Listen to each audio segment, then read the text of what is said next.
Muito boa noite, é com muito prazer que nós estamos começando mais um programa de direção espiritual. O cuidado é uma das realidades mais humanas que nós podemos experimentar. Mesmo porque nós nascemos na experiência do cuidado. Nós nascemos e dependemos o tempo todo de cuidado daqueles que nos amam. Ser cuidado é também uma forma de crescer. Porque somente por causa do cuidado é que a gente supera os problemas da vida, as adversidades, e a gente vai rompendo como pessoa. De maneira que na experiência do cuidado, a maturidade está sendo gestada.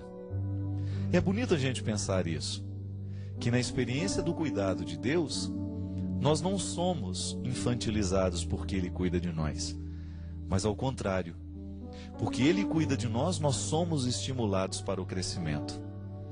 Mesmo porque nós não podemos acreditar no poder de uma religião que infantilize as pessoas. Infantilidade é tempo que precisa passar. A infância é um tempo que precisa passar na nossa vida.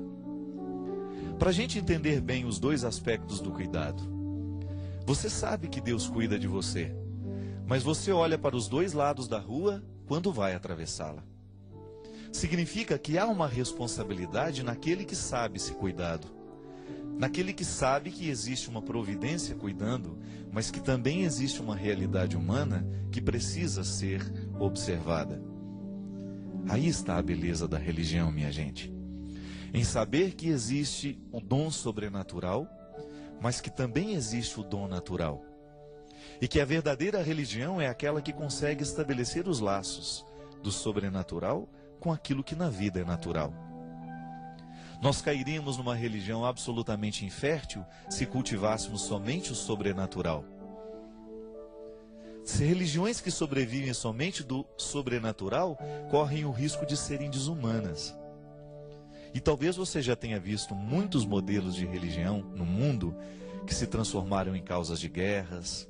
Não é verdade? As guerras santas nascem do excesso de sobrenaturalismo, quando a gente esquece a realidade humana. Por outro lado, se a gente vive apenas uma religião natural, a gente se desvincula do sagrado e a gente se transforma em pessoas que articulam o tempo todo as decisões e que dificilmente pode contemplar alguma coisa de sobrenatural porque prendeu-se demais ao que é meramente humano. E aí está o ponto de equilíbrio. Eu sempre digo, na vida, o mais interessante é a gente atingir o equilíbrio. A gente nunca ficar nos extremos. Os extremos, com todo respeito, eles podem representar burrice.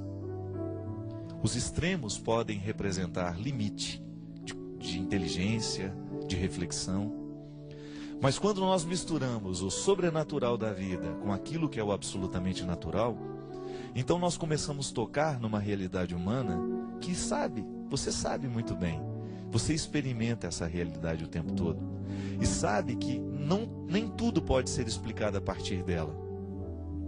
Então nós estamos no equilíbrio entre o sobrenatural e o natural, que é justamente o que nos torna pessoas interessantes.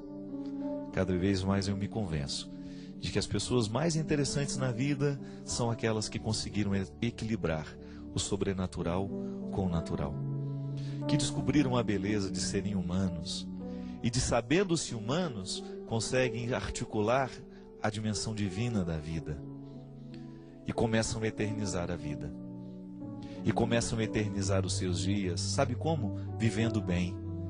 Porque toda vez que a gente se sabe e se descobre cuidado por alguém, de alguma forma o cuidado que o outro tem por nós desperta um jeito diferente de viver. Eu, por exemplo, quando eu me recordo que a minha mãe me ama, que eu sou importante para ela e que eu faria muita falta na vida da minha mãe, eu desacelero, eu tiro o pé do meu acelerador, eu começo a dar um pouco mais de valor na minha vida, eu começo a escolher um pouco melhor as minhas alimentações, eu começo a escolher um pouco melhor a minha saúde. Sabe por quê? Porque toda vez que a gente sabe que a gente é importante na vida de alguém, a gente se cuida por causa daquele alguém que a gente sabe que é importante. Talvez seja até uma forma interessante de você qualificar o amor que você tem pelos seus filhos. Se você sabe que a sua vida é importante para os seus filhos, se você sabe que é interessante que os seus filhos tenham um pai por mais tempo, uma mãe por mais tempo, Então você se sente na obrigação de cuidar da sua saúde, pelo amor que você tem a eles. Aí você muda os seus hábitos, você muda o seu jeito de viver, você para de se expor ao perigo dos vícios, você para de se expor ao perigo da vida. Você vai começar a viver com um pouquinho mais de cuidado, você vai olhar com um pouquinho mais de atenção antes de atravessar a rua, você vai andar com um pouquinho menos de velocidade nas estradas, você vai fazer menos ultrapassagens perigosas, porque você sabe que tem filhos esperando por você. E você sabe que é importante que os seus filhos te vejam chegar em casa.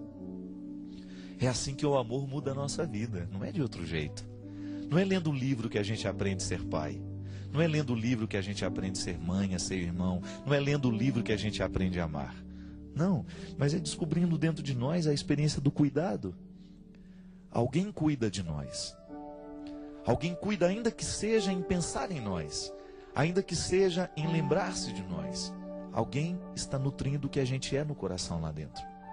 E por isso eu me sinto motivado a viver diferente. Eu me sinto motivado a viver com qualidade. Eu confesso para vocês, minha gente, se há um pecado no mundo hoje é a falta de qualidade de vida. A gente vive muito mal, a gente se cuida muito mal. A gente se expõe muito aos riscos dessa vida justamente porque a gente se esquece que a gente é precioso para muita gente. Quando a gente tem diante dos nossos olhos o valor que nós temos para as pessoas, a gente se cuida um pouco mais. E essa é a experiência bonita que essa música nos sugere. Deus cuida de mim, Deus cuida de você. Mas você precisa responder do mesmo jeito que eu. A este cuidado que Deus tem por nós, nós respondemos com o cuidado que nós teremos com a nossa vida. Pode ser que você hoje, diante dessa conversa, diante dessa fala, comece a se perguntar: qual é a qualidade da sua vida? Como é que você tem se cuidado? Como é que você tem vivido? O que é que você tem escolhido para a sua vida? Como é que você tem atravessado as ruas dessa vida? Como é que você tem viajado? Como é que você tem andado? Como é que você tem trabalhado? Como é que você tem se alimentado? Tudo isso Deus passa. Em todas essas perguntas Deus mora, porque no natural nós descobrimos a força do sobrenatural. Nas pequenas coisas, nessas miudezas do nosso dia a dia, nós descobrimos as interpelações de Deus. Tá vendo? Como seu quarto não precisa se iluminar e um anjo chegar aí dentro e conversar com você para você sentir-se tocado por Deus? Não. Deus nos toca a partir de perguntas muito simples, porque Deus é muito simples. Deus é cotidiano, Deus é concreto. Deus tem cheiro de mãe, Deus tem cheiro de pai, Deus tem cheiro de irmão, de amigo. Deus é vivo e Ele o tempo todo acontece na nossa vida através de pessoas que nós amamos. Quando nós nos sentimos motivados a mudar o nosso jeito de falar, o nosso jeito de sorrir, o nosso jeito de conversar, de amar, de agir, porque a gente sabe que existem pessoas que merecem o melhor de nós. Pode ser que até o dia de hoje você tenha vivido dando só um pouquinho do que você é. Não se economize não, porque nessa economia você perde. Você economiza, mas você perde muito mais do que ganha. Agora, quando a gente melhora o nosso jeito de ser e oferece ao outro um ser com mais qualidade, mais qualificado, você pode ter certeza que o primeiro a ser beneficiado com tudo isso é você mesmo.